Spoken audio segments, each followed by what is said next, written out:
Hey everybody, I'm doing a quick unboxing and card review for the somewhat recent release of Nightcrawler for the Marvel Universe miniatures game by Night Models. So first I'll just take a look at the miniature and do the unboxing. So we get to the actual card, which not only is the facing for the box but has the rules inside of it. And then the blister. So he has a lower torso and then a base, and then also a sprue with the upper torso, the tail, and both arms really. One that sort of grabs a piece of the terrain that he's on. It looks like a bit of a stoop. And then fits into here, and as well as just another arm that looks like it's getting ready to punch here. So yeah, he is crouching down. So I'll show some close-up shots real quick.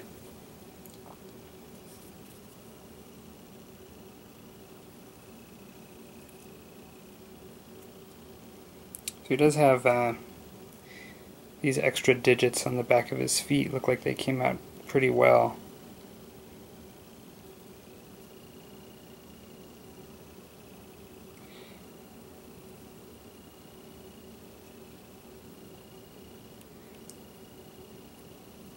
So there are the usual mold lines, but I don't see any gross deformities so far. Now the actual face itself, I think, really came out amazing. I'm trying to get in really close here.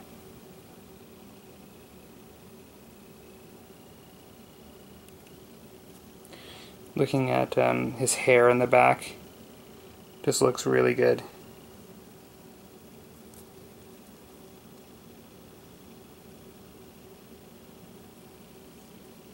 I think they did a really good job on the detail on the face. The lines for the shirt and definition on the chest is really good in my opinion. And I also don't see any major imperfections here. So far I haven't really noticed any significant imperfections other than just mold lines. This is the tail, and it has a ball that fits into a socket. You might have noticed it in the back here. So it's just right in there that it fits. I've already this isn't, I actually did open this up once just to make sure everything was in there. It does actually fit in there really snug, which I'm really impressed with. That is something that's been a bit of a challenge on some of the earlier sculpts from years ago that were done, that I've purchased. I do have a little bit of flashing on there. You can see I'm going to have to cut that off.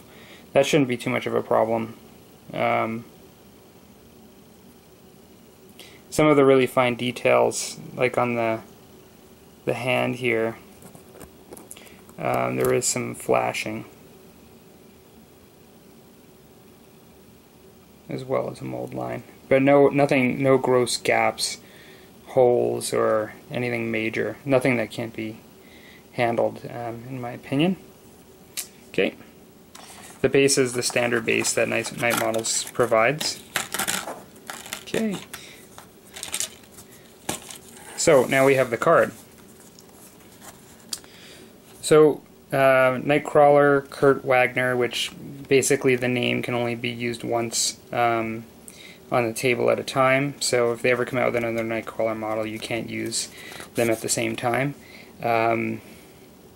Really, I'm just looking.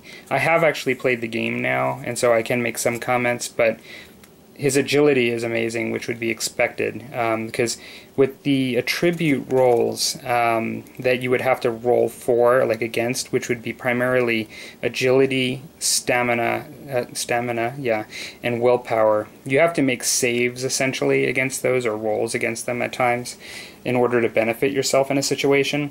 And on two 8-sided dice, you essentially need to get that number or below. Not to be confused with attacking, where you actually have to exceed the one beyond the defense, and so that's very particular in that sense. It's a little bit different in how it works. An agility of 10, to get 10 or below on two 8-sided dice without any sort of modifiers, as you can tell, is actually pretty good. I mean, like, and so that's actually a really good thing. Then the other two seem to be more average in the stamina and the willpower. He's affiliated with the blue X dial, so that is blue mutant, which means he is a good guy for the mutant teams. Skills, he has stealth, acrobat, and agile. Stealth basically makes him harder to see. He can't be targeted unless somebody's within 8 inches of him. The acrobat allows you to re-roll failed agility rolls, which we just discussed was kind of easier already. So he's going to be really hard to hit, with certain things at least. And then he's agile, which basically is allowed to make 1 extra movement action per round, which is excellent. The way movement works, and I will go over this more in future videos, but essentially he can go either 6 or 9 for either 1 token or 2, but he's only allowed to do that once per round. We'll talk more about his abilities as we go through the card, and we'll see how that isn't as relevant with Nightcrawler, given his being a teleporter. But we have a generic strike ability, which not all models have been given this in the past, but they're moving towards this, which I think is excellent. Because this game is very, very in early years, early months I should say, not all characters have been given a melee ability from the original release, but they're starting to move towards that. It's a cost per 2 to just for 1 damage.